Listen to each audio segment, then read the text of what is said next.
आज या व्हिडिओमध्ये आपण इयत्ता पहिलीला म्हणजे महाराष्ट्र बोर्डमध्ये जी मराठी शाळा असते ना त्यामध्ये इयत्ता पहिलीचं 2025ला नवीन सिलेबस चेंज झालेला आहे। त्यामध्ये युनिट पहिलं आज आपण पाहणार आहोत आणि ही कविता आहे 1.1 बॉडी बॉडी पॉप पॉप।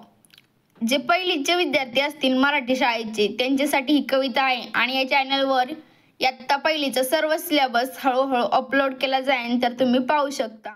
ए आहे लिसन अँड सिंग। लिसन म्हणजे काय तर ऐका, अँड सिंग म्हणजे काय तर गा।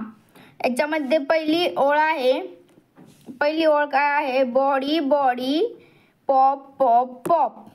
त्याच्यानंतर परत आहे body body pop pop pop, body body pop pop pop. त्याच्यानंतर खाली आहे याच्यामध्ये आहे touch your head. Touch your head, हेडचा अर्थ काय असतो, हेडचा अर्थ काय असतो तर डोके।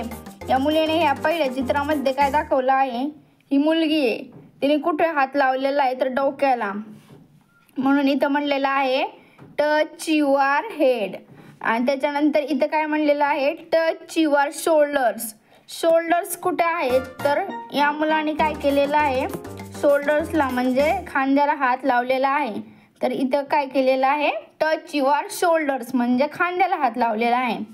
त्याच्यानंतर body body pop pop pop, touch your eyes.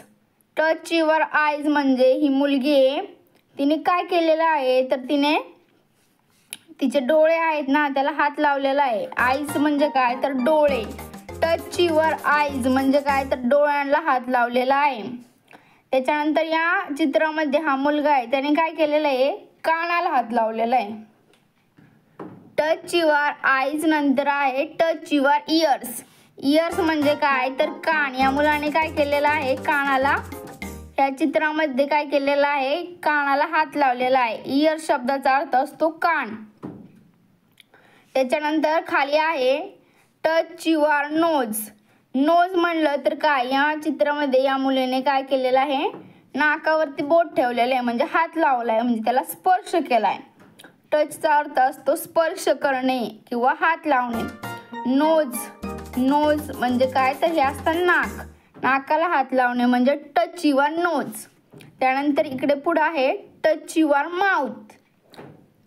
Mouth म्हणजे काय तर तोंड, जे तोंड त्याने आपण बोलतो, हसतो, खातो, पितो त्याला म्हणलं जातं माउथ। माउथ शब्दाचा अर्थ आहे तोंड। त्याच्यानंतर खाली आपण पाहूया इथं काय दिलेलं आहे टच युअर हँड्स। हँड्स म्हणलं तर सगळ्यांनाच माहिती असेल की हातांना आपण हँड्स म्हणलं जातं। या मुलीने काय केलेलं आहे हाताला हात लावलेला आहे म्हणजे आपल्या एका हाताने दुसऱ्या हाताला हात लावायचा, त्यालाच म्हणलं जातं इंग्लिशमध्ये टच युअर हँड्स। हँड्स शब्दाचा अर्थ काय असतो तर हात, इथं ह्या चित्रात दाखवलेला आहे। त्यानंतर आता इथं काय दिलेलं आहे touch your feet. Feet, feet या शब्दाचा अर्थ काय आहे तर पायाची बोट। इथे या मुलाने काय केलेलं आहे पायाच्या बोटाला हात लावलाय। हात लावायचं म्हणजे काय करायचं टच करायचं। त्याच्या खाली काय आहे body body pop pop pop, म्हणजे हे कविता आहे ना पोयम आहे त्याच्यामुळे हे गाण्यासारखं म्हणायचं असतं। त्याच्यानंतर बी आकडा आहे ह्या पहिल्या पोयम मधला, त्याच्यामध्ये बी आहे लिसन अँड स्पीक। लिसन म्हणजे काय तर ऐका आणि स्पीक म्हणजे काय तर बोला। स्पीक SPEAK, स्पीक म्हणजे काय तर बोलणे। याच्यामध्ये टीचर ह्या मुलाला काय प्रश्न विचारतात, हा शेजारी दिसतो त्याला व्हॉट इज दिस म्हणजे हे चित्र पहा 1 नंबरचं ह्या मुलाचं, तर टीचर त्याला विचारतात व्हॉट इज दिस, त्याने इथं हात लावलेला आहे ना मानाला, तर मग स्टुडंट उत्तर काय देतोय this is my neck. This is my neck म्हणजे काय तो म्हणतो दिस इज माय नेक, ही माझी काय आहे मान आहे। ठीक आहे, तर पहिला प्रश्न झालेला आहे। त्यानंतर आता दुसरा प्रश्न, दुसरा प्रश्न इथे दिलेला आहे, टीचर विचारतात show me your fingers. Show me your fingers म्हणजे काय, टीचर त्या मुलाला किंवा मुलीला विचारतात बाळा तुझे हात दाखव आणि हाताचे मेन पॉईंट तुझे बोट दाखव. तर या चित्रामध्ये ती मुलगा किंवा मुलगी ते टीचरला काय करत आहेत, हात दाखवत आहे आणि म्हणजे हाताची पुढलं बोट. फिंगर्सलाच मराठीमध्ये काय म्हटलं जातं, बोट हाताची किंवा पायाची पण, पायाच्या बोटांना म्हटलं जातं टोज. ठीक आहे. पण आता इथं फिंगर्स दाखवलेले आहेत. हा फिंगर शब्द खाली इथे लिहून काढायचा आहे तसाच. त्यानंतर तिसरा आहे ह्या चित्रासाठी.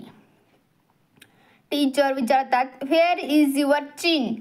चिन म्हणजे काय, तर जो आपल्या तोंडाच्या खालचा हा भाग असतो ना, हा जो पुढं आलेला असतो त्याला म्हणलं जातं चिन. चिन म्हणजे काय, तर हनवटी म्हणा मराठीमध्ये त्याला म्हणलं जातं. तर स्टुडंट काय सांगते उत्तर, दिस इज माय किंवा हिअर इज माय चिन. हा जो चिन शब्द आहे ना तो इथेच पर्यंत लिहून काढायचा. तर इथेच ही पोयम संपलेली आहे. दुसरी पोयम आपण दुसऱ्या व्हिडिओमध्ये पाहू. या चॅनलला सबस्क्राईब करा. या चॅनलवर तुम्हाला सर्व सिलेबस अवेलेबल करून दिला जाईल. Thank you so much for watching this video. जर काही समजलं नसेल तर तुम्ही प्रश्न कमेंटमध्ये विचारू शकता. थँक्यू.